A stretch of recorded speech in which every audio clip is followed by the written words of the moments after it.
Good Friday. What is good about today, this Friday? Why do we call it good when today we commemorate the agony, humiliation, abandonment, crucifixion, and death of Christ? Let us try to explore this through the eyes of friendship, a reality we are all familiar with.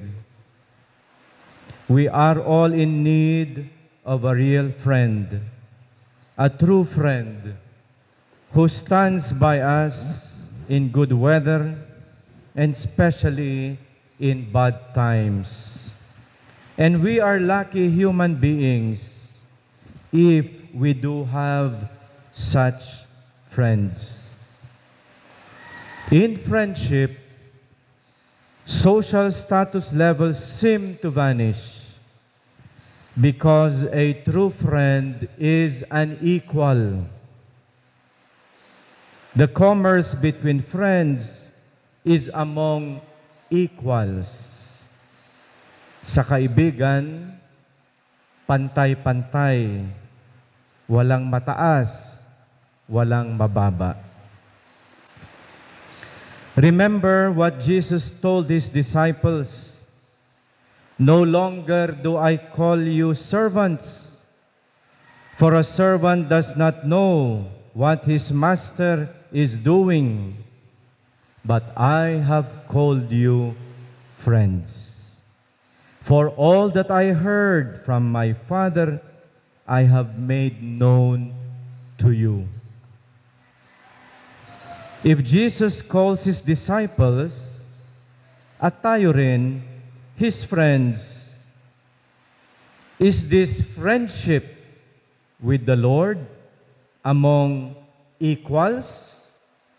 Pantay ba tayo sa Kanya? We human beings, and sinful at that, cannot rise up to the ranks of divinity.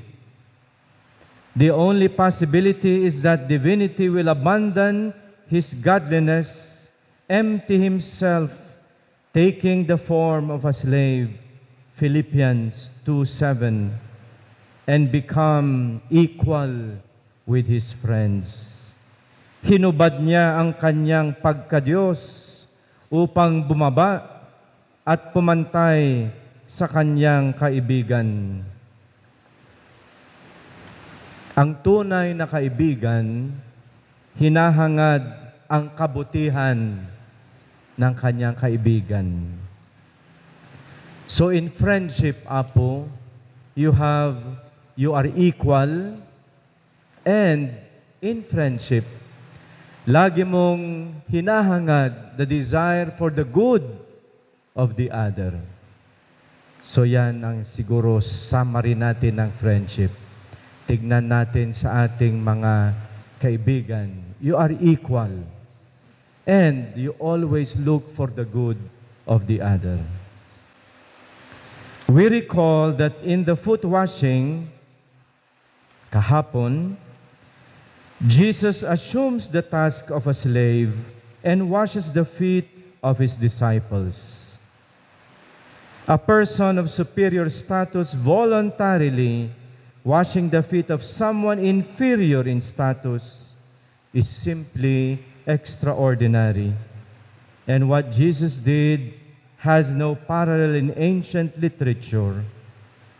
It is not just an honored teacher performing a shameful act, but a divine figure with sovereignty over the cosmos who has taken the role of a slave. Isang alipin, hinugasan ang paa ng kapwa alipin bilang magkaibigan. As I have done to you, you must also do. You are my friends if you do what I command you. Friendship with Jesus a continued living out of this reversal of values, of abandoning, emptying of oneself, giving up privileges, and humbling oneself. And we know we will always falter and stumble in this. Today, we commemorate our Lord high up on the cross in His last agony and humiliation. And in the Gospel of John, these are the last words of Jesus, "It is finished." Natungpalan. Jesus, our friend, completed His mission in obedience to His Father's will. Man's slavery to sin has ended.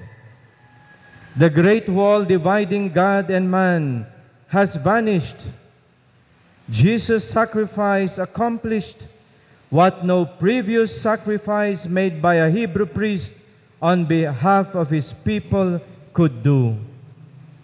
This sacrifice is once and for all. The blood and water which gushed forth from the heart of Jesus continues to wash us clean, always and will be. Our separation from God has truly ended. It is finished. Now we can approach the throne of grace with confidence so that we may receive mercy and find grace. From our second reading, Hebrews 4:16. Ginawa ni Kristo lahat para sa atin, alang-alang sa pagkakaibigan. What kind of friend is this, who willingly sheds of His divinity to become man and sacrifices His life for our sake? And we understand better Jesus' own words. There is no greater love than this, to lay down one's life for one's friends. At ginawa niya all for the sake of His friendship. Karapat-dapat ba tayo? Are we worthy to be His friend? Kaya nga ang tawag araw na ito ay Good Friday. Because even if we are not worthy and will never be worthy of this friendship with our Lord, He still has shown us His greater love.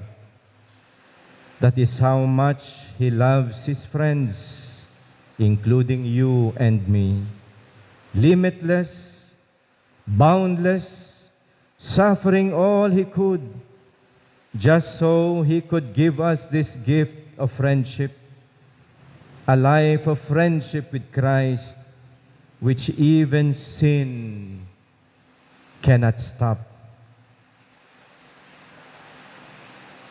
Napakapalad nyo naman po, kayo mga Kristiyano, you are blessed.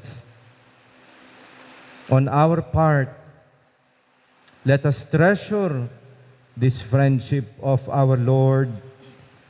Let us try to live as friends to one another, willing to bow down, forgetting our egos in serving and helping one another, just as our Lord and friend has commanded us.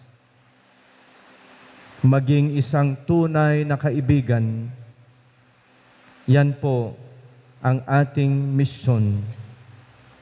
At ito po ang pagmumulan din ng ating pagpapala. Today is Good Friday. We remember how Christ gave up everything for His friendship with us. Let us also remember that in our life, we become friends, true friends, tunay na kaibigan sa isa't isa.